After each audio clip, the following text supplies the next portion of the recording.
So now, folks, we're on to airway flowchart number 2, which is essentially the second page of the airway flowchart.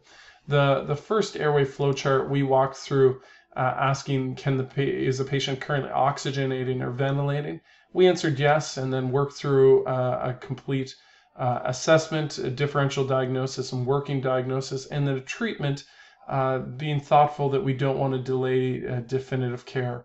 Then we identified that the patient meets the indications for intubation and that they require sedation and paralysis to complete that. So then we go on to sedation and paralysis required, and into the second airway flow chart. The first question that we encounter here is intubation predicted to be successful, and are all alternate means of ventilation predicted to be successful if intubation fails? So here we'll be doing our lemon, boots, moods, and dart assessments to determine if intubation is likely to be successful. If it's not likely to be successful, then we won't proceed. And then B, that we alternate means of ventilating patient is likely to be successful. And then we would, if we predict those things to be successful, then often our patients are not able to cooperate with us, and so maybe they have a bag valve mask on their face, they're not sitting up for a procedure or something, that they could participate in awake intubation. But that is an option if you had predicted success and the patient is able to cooperate with you. You could head to awake intubation. That is, awake intubation is becoming more and more common. Individuals like George Kovach are really advocating that that practitioners in emergency medicine become more comfortable with awake intubation, so when they have a difficult airway, that they can proceed in that manner. Most often, in a patient that is predicted to be able to be intubated and predicted to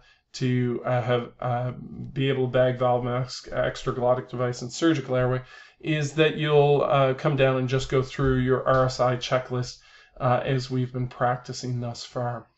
If you find out that there's predicted difficulty, your next question is there impending airway obstruction? If there's impending airway obstruction, so if the patient, then we're going to head to the right here. And if there's no impending deterioration, we'll head down to here. So a good example of a patient with no deteriorating airway factor would be a morbidly obese patient that we're currently bag valve masking, and we discover that their lemon assessment is poor, and as their boots and modes, and likely dart. So you decide that this is a difficult airway. It's not going to change on you. You're currently ventilating, maybe sitting them up with the OPA, NPAs, and maybe two-person bag valve mask technique. And we're just not going to try to take that on pre-hospitally.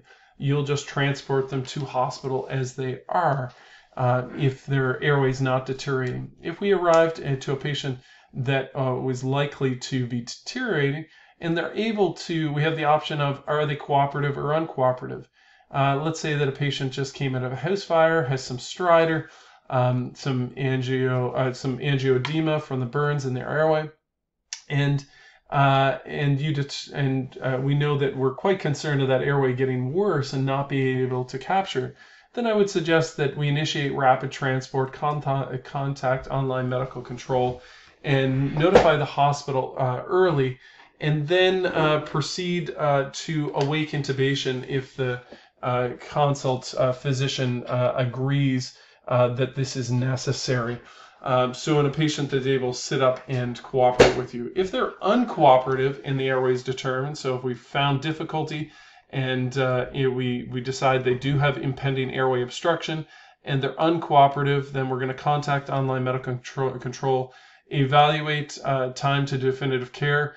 If we have an altered level of consciousness and a low SpO2, then we'll be considering initiating rapid transport and go to that orange section of rapidly addressing the issues that are in front of you, whether or not they are difficulties. So addressing with a bag valve mask, an extraglottic device, maybe attempting intubation despite it being difficult because we have an altered level of consciousness and decreased SpO2. And maybe ending up to a surgical airway might be the end point. So we might need to prepare for those things as we're going. The next branch is that they currently have a normal or adequate level of consciousness and an SpO2 greater than 90%. And we're going to initiate rapid transport and prepare and advise the hospital early and prepare for a crash airway and perhaps in that moment set up for both intubation and then also set up for surgical airway, clean off the throat, Sharpie where the cricothyroid membrane is so that you're ready to cut in that moment. So this is the airway flow chart that we'll be using to guide our decisions for our core airway cases. I hope that that's helpful. If you have any questions for me, by all means, let me know. Thanks.